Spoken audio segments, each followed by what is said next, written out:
وبركاته. سمعك دني باشا باشا سمعك دني باشا قربان ده باشا بوي ساكن بوي جناب تانتيبن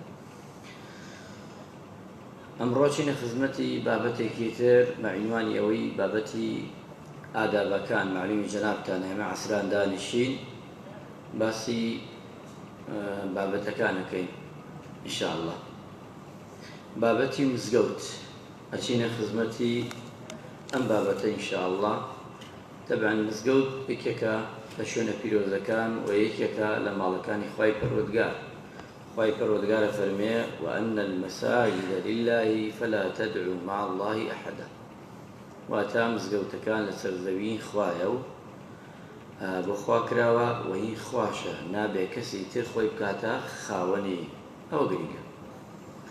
کەواتە ماڵەکانی خوا لە سەرزەویە مزگەوتە، غەیری مزگەوت ماڵی خوا لە سەرزەویە نییە. کەواتە بە ئینسانی ایماندار بڕوادار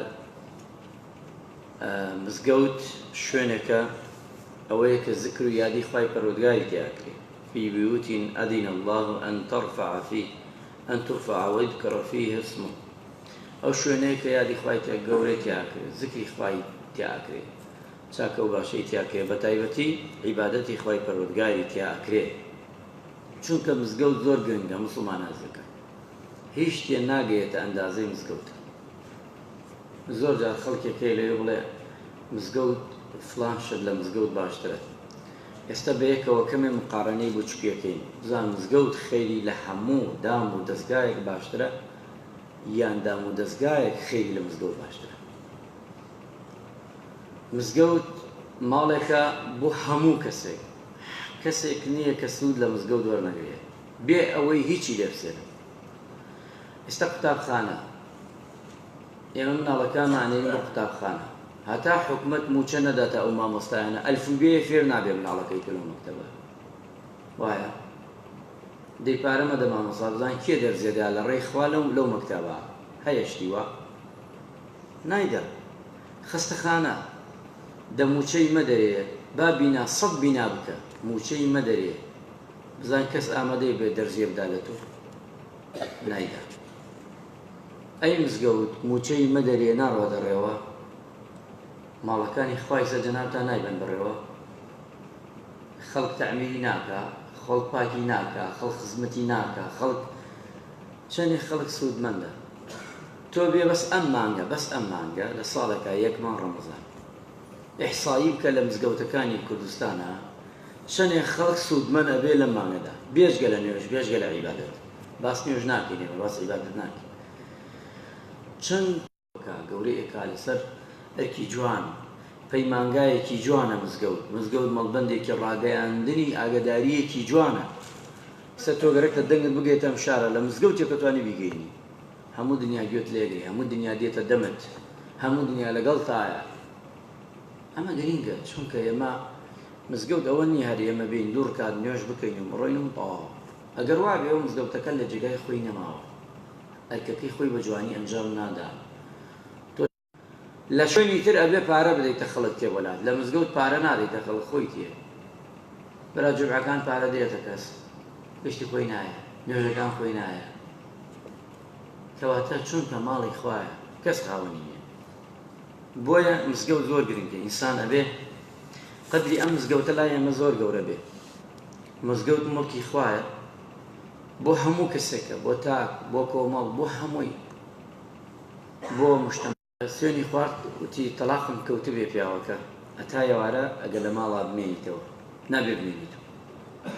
ئەڵێ دوایەوە پەشیمان بۆەوە ئەم پیاوە ڕای چووە لای مامۆستایەکی بۆی حیلکە، ئەم سوێنەی بۆ حیلکە، ئەم تەلاقی بۆ چاکە. ئەڵێ چوو بۆ لای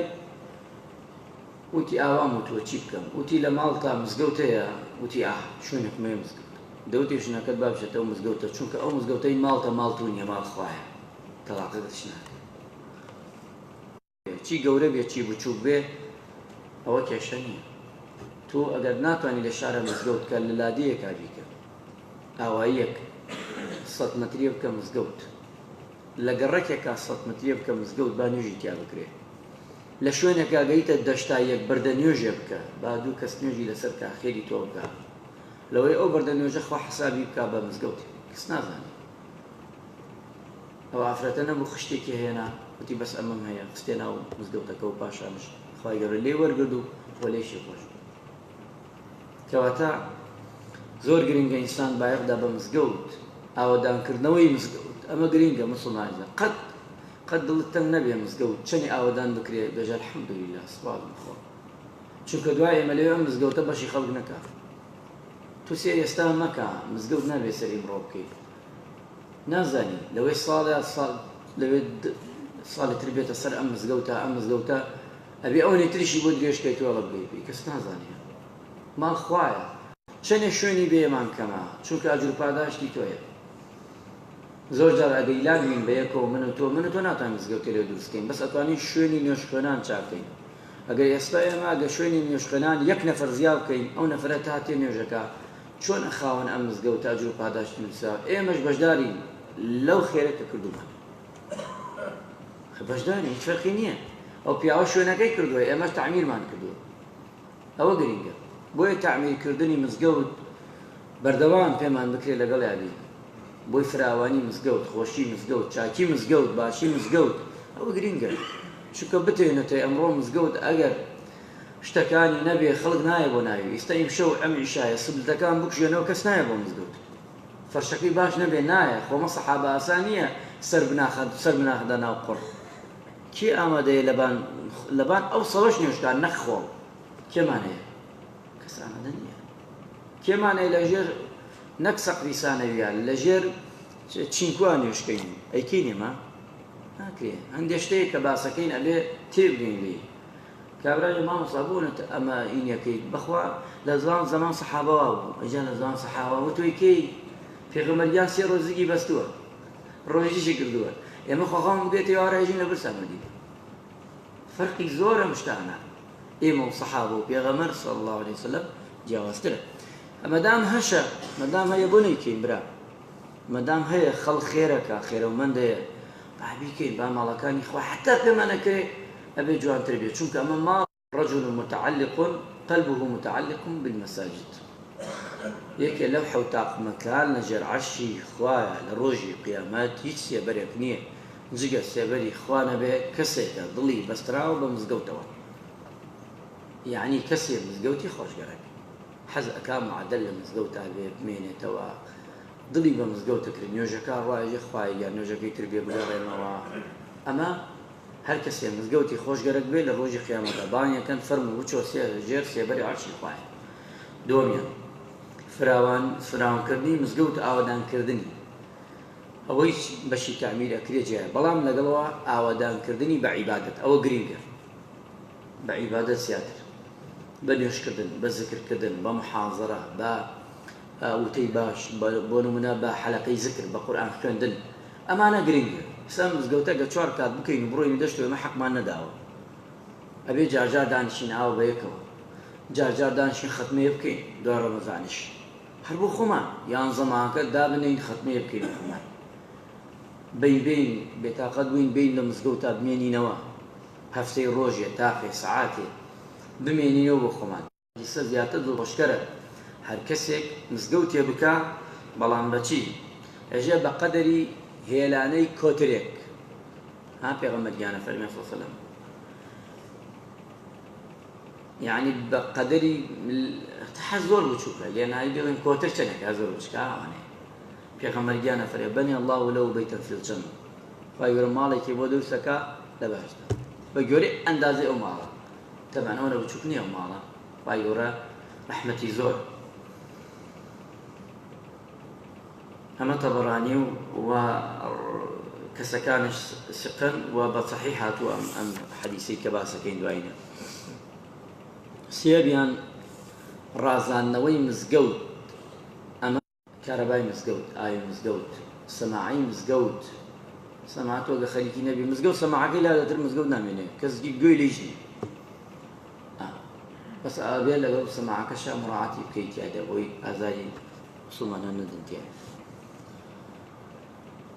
خاڵێکی ترش ئەوەیە چوارەمیان بشتە دەنگ بانگەوازی خواوە لە مزگەوت حەی عەلە الصەلاح حەی عەلە الفەلاح تەمەن بانگ دەکا پێنج وەختە ئەبێ بچی عوزری شەرعی نەبێ نوێژەکە بکەی لە ماڵا دروست نییە ئێمە بەڵێ جار خۆمان ئەبێ خۆمان مفتی بین بۆ خۆمان فتوا بدەین ستوای لە ماڵە بانگەدا ئیش یەکتەیە میوانێک تاتوە ناتوانانی میوانەکە جێبێنی ئەمە معدورە بەس میوانێک تێلی مزگەوت ئەتوانی پێ بڵێ باچین بۆ مزگەوتەکە دوورکە فلاوڵەوتی نا دوای فەرمووی گوێت لێوتی بەڵێوتی دا وەرە کەواتە بێ جوابی بانکە بدەیتەوە کەواتە زۆر گرنگە ئەبێ ئینسان عوزرەکان لای خۆ دراوسەی مزگەوت عوزری نییە عوزری زۆر کەمە چونکە دراوسەی مزگەوت تەنانەت عولەمایانە فەرمن نابێ جەمعش بکەن جەمع نابێ بکەن بۆوان نابێ بە تایبەتی ئەوانەیە ڕووی قاپی دەرگا ئەیلا ئەولا نێزگی مزگەوتە نابێ جەمعکەن عولەمایانە فەرمن چونکە ماڵێنەوەی ها ناو مزگەوت هیچ فەرقی نییە ئەمەش خوا دایە پێت کە تۆ نێزگی مزگەوتی ئەوە ئەتوانی ئەمەش خاڵێکی ترە لەو خاڵانە خاڵێکی ترەوەیە مزگەوت تایبەتمەندی خۆیە کاتێ دەکەویتە ڕێ لە ماڵ دوعای خۆی تایبەت لەبەری کەی باش اللهم إني أعوذ بك أن أضل أو أضل أو أظلم أو أجهلها علي ودعاء أنتي تجور ودعاء تايبتي خويه بسم الله والصلاة والسلام على رسول الله اللهم اغفر لي ذنوبي وافتح لي أبواب رحمتك أم دعانا لبركة خوشة بلي أوانيك تايبته بمسكوت كدرتي دعاء خويه اللهم إني أسألك من فضلك أو أغلي خاڵێکی ترەوەیە ئەو شتانەی کە بۆنی دێ نهێنتە مزگەوتەوە ئەو شتانەی کە بۆنی دێ زۆر جار ئەمە ڕەچاو ناکەین زۆری نمان ڕەحمەت لەو کەسەی کە لەم ڕەمەزانە دێتە مزگەوت و جۆرا دەها لە پایە خوام کردە شۆدێتی لە ناو هەر ئێستا شۆدێتی کردێتە پاوە ڕەحمەتی خوای لێ بەگێت من دەدەیا دایکەنی توخوام فەرشە نازەرە جۆراوی بۆ چییە ئەوە نەخۆش هەر حەزەکەی وبانێ ڕێک پێی بەخوا حەز ناکەی لێبانی لاج بۆچیێتی برا چلەی زستانە خۆ چلەی زستانیە خۆ بەفر نەیاوەدە دەجۆ بارەکە جۆرا بکەتە ئەم جغارە کابرا نوێژەکە بە قەوتەوە خەرکە وڕە عەترێکت داوە ئەمە نەتیجە کابرا هەر بە قەوتەوە کۆتیا ئەی تو گەرێ بزانی ئەم عەترێت و کوشتی فەقیرە بەس زمانە شتێ نەکەین تەئسیل لە یەکتری بکە ئەمانە گرنگە شتێک بۆنی تێ جلەکە تا بە کاسبیەوە کاسبی عیبی نییە کاسبی مبارەکە بەرماڵێ بێنە دای خەرت بخۆت دای بنەوە جوان لەبانی مێشک و چونکە ئەمە گشتی واجباتە لەسەر هەمومانە خۆ لەسەر من نییە بەتەنیا لەسەر ئەو کەسە نیەوە خادمی مزگەوتە لەسەر ئەو کەسە نیەوە تێ لە ڕێی خوا لەیرە خزمەتەکە ئێمە گەرەی هەمومان لێرە خزمەتکاری یەکتری بین ئەوە خۆشترە ئێواران چەندێک خۆشە ببینە ئەو پیاوە گەورانە خزمەتەکەن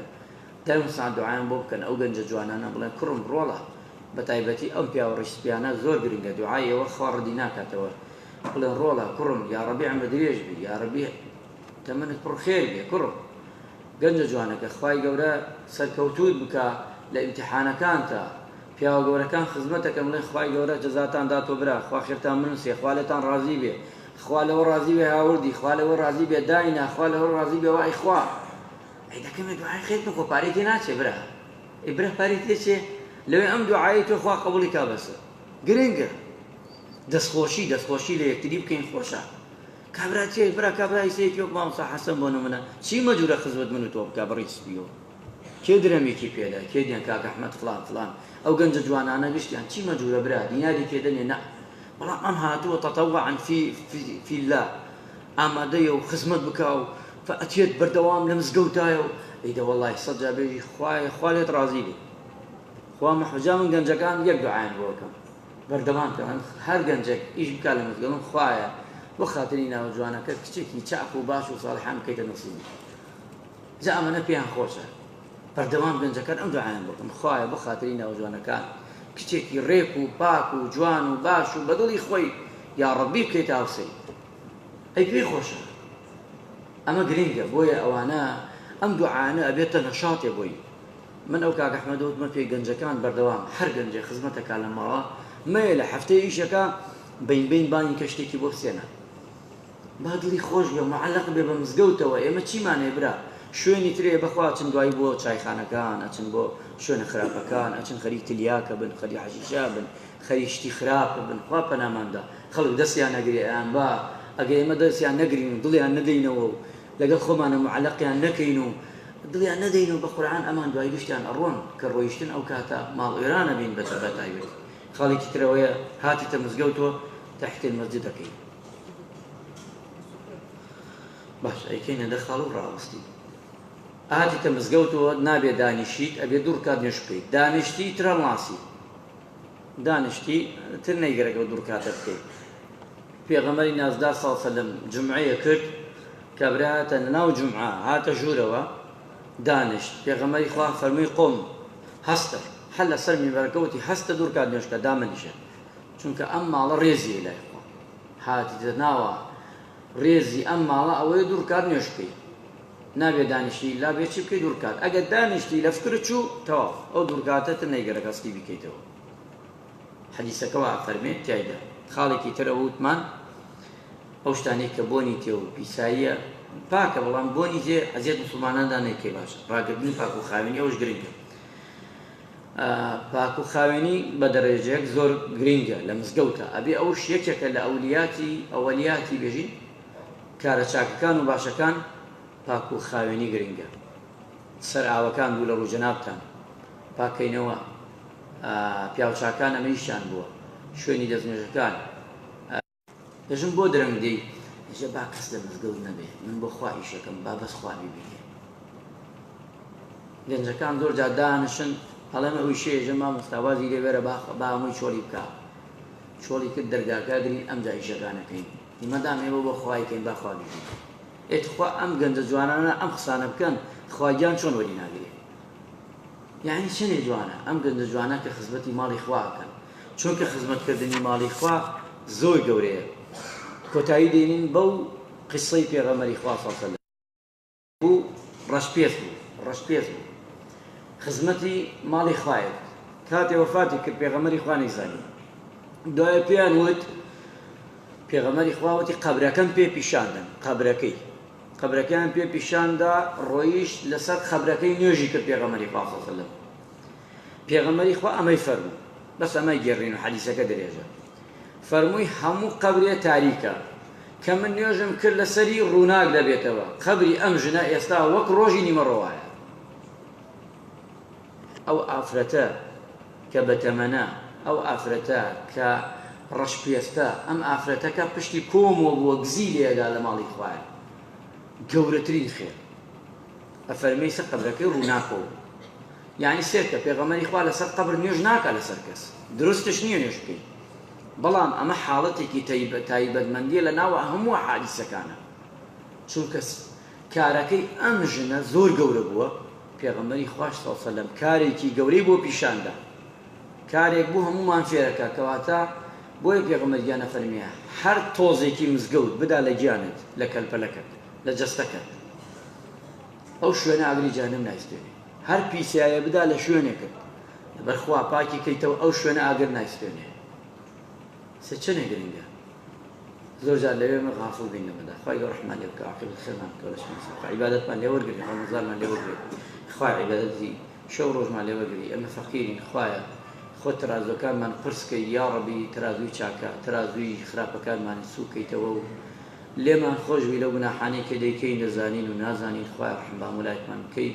یا ڕەبی